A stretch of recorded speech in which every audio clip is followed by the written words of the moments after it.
Greg Slaughter, nagbabalak nga ba na lumipat ulit dito sa PBA at balik loob na naman sa Barangay Ginebra? Well, kapanapanabik at pag-uusapan natin yan ngayong araw na ito. Si Greg Slaughter nga ay naglalaro ngayon sa Japan B-League. Well, pinagkakaguluhan nga itong play na to dahil nga sa sobrang taas nito. Well, alam naman natin na nasa 7-footer ang height ni Greg Slaughter na nanggaling nga dito sa Pilipinas sa Barangay Ginebra. Well, pinagkukumpara nga siya kay Junmar Fajardo nung naglalaro nga siya dati dito sa PBA at Barangay Ginebra. Well, sa nangyari nga may masamang nangyari sa player na ito at hindi nagustuhan ng kanyang mga kasamahan sa Barangay Ginebra. Well, nagustuhan nga ang laruan ni Greg Slaughter sa Japan B-League. Well, ito na nga ang pagkakataon na ipakita ni Greg Slaughter na sinayang nga siya ng Barangay Ginebra. Kayo, ano ang inyong palagay? Makakabalik kaya ulit si Greg Slaughter sa Barangay Ginebra o sa PBA? Dahil alam naman natin na may kontrata pa ito sa Japan B-League. Well, syempre, magkomento kayo dyan at sasagutin natin yan isa-isa.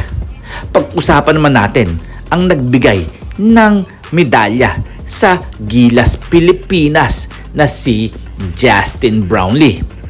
Ayon nga sa mga balita, si Brownlee nga daw ay nakitaan na nagpa-practice sa Barangay Ginebra.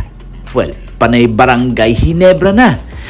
Nagpapakondisyon lang to dahil nga maraming ang naglabas ng balita na talagang maraming nagbibigay ng offer dito kay Justin Brownlee simula nung nakapagkampiyon sila sa Gilas Pilipinas. Well, napakaganda nga ang ipinapakita ng player ng Barangay Ginebra import. Si Brownlee, isa sa pinakamagaling na import sa PBA. Well, nakakapanghinayang nga dahil hindi nga siya nakapaglaro noong nakaraang season. Well, ngayong darating na season, sigurado nang mapaglaro to, hindi ngayong All Filipino for the next season. Magpapakondisyon lang to dahil marami siyang makakatapat na malalakas sa ibang bansa, lalo na sa Europe. Well, kayo mga parkoy, nakakapanghinayang lang at hindi muna natin siya makikita sa PBA.